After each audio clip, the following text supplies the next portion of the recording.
the demi-God son of Zeus, undertaker of the 12 labors, the strongest, Heracles, one of antiquity's greatest heroes.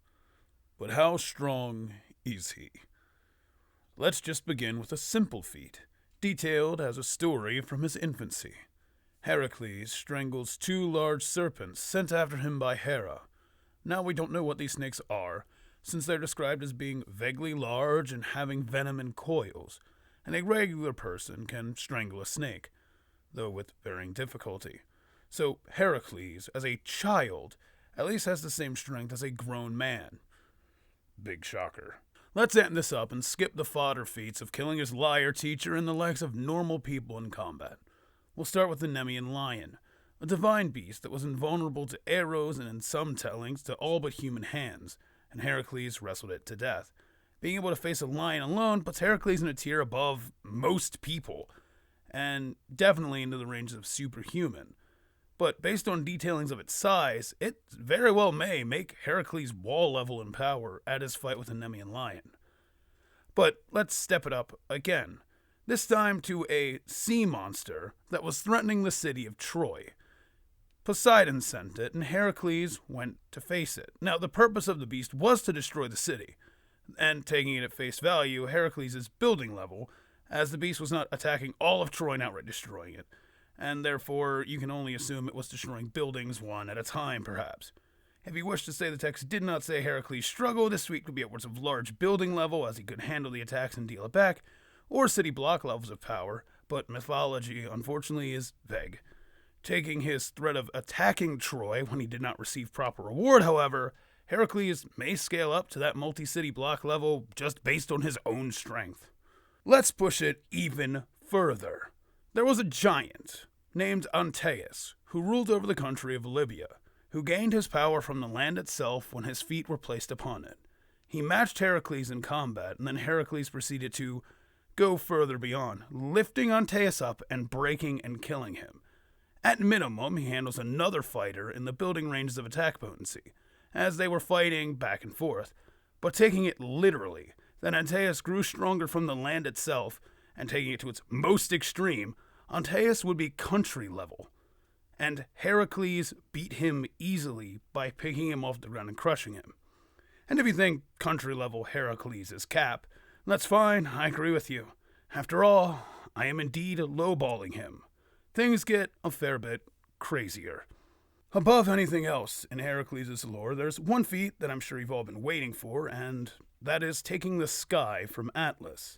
The same sky is described as a celestial sphere, which in my video detailing Atlas grants anywhere from planetary to universal levels in strength, and squarely gives Heracles similar ranges of power based on where you put this celestial sphere. I tend to put it somewhere in the solar system to galaxy level, but logically it is the universe. The intent of the celestial sphere was that it contained everything. And we can go a little further with that and say, well, if that was Heracles' lifting strength, where's the strength feats? Well, he managed to break chains that held Prometheus, as you can see here, and Prometheus is a titan, like Atlas. And like Atlas, he did battle with the Titans alongside the Olympians during the Titanomachy, meaning he was around when those planetary attacks from Zeus were being thrown, and in my Atlas video, I showed that that planetary attack actually reached out to the chaos of primordial creation, giving it somewhere in that universe levels of power if you take the celestial sphere to its true intent. Anyway, we don't need to only focus on that feat. You see, I can double down on that scaling and push it even further beyond. Heracles, while in Pylos, fights Hades, Poseidon, and Phobos, who is an epithet for Apollo when he directly aligns with the sun, potentially granting stellar levels of combat prowess at minimum. And did I forget to mention that he did this while fighting Hades and Poseidon? So let's just get to the point on his combat power. Where does this leave him? At best, he is universal, scaling to Atlas and the Olympians, Hades, Poseidon, and Apollo, who both experienced and survived world-shaking lightning bolts that may or may not have destroyed the entire celestial sphere, definitely sets him in universal levels of attack potency and durability.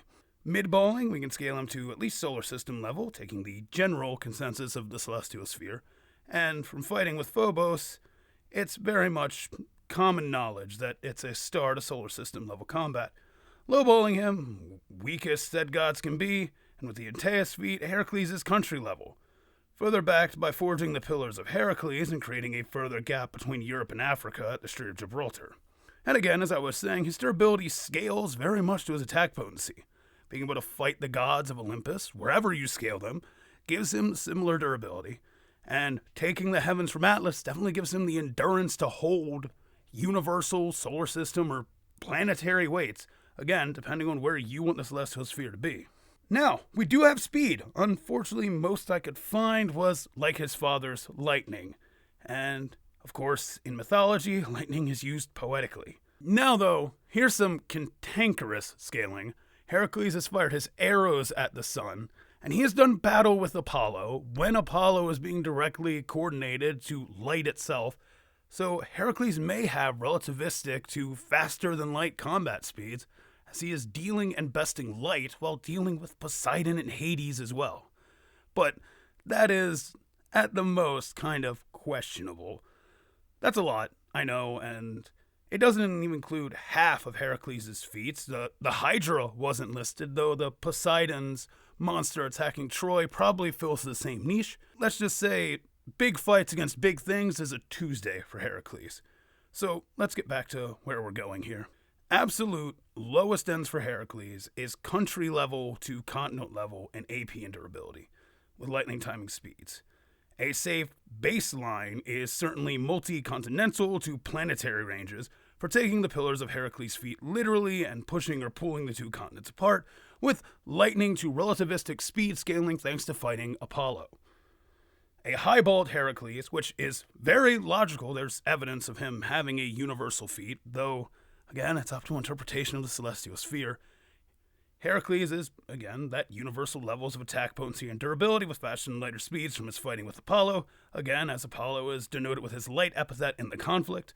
And if you include him fighting gods who fought during the Titanomachy, he scales to beings who were fighting the conceptual beings of light and thought and sound and foresight, so he very much does scale to that ideology of, if I'm fighting someone who is light, they are light.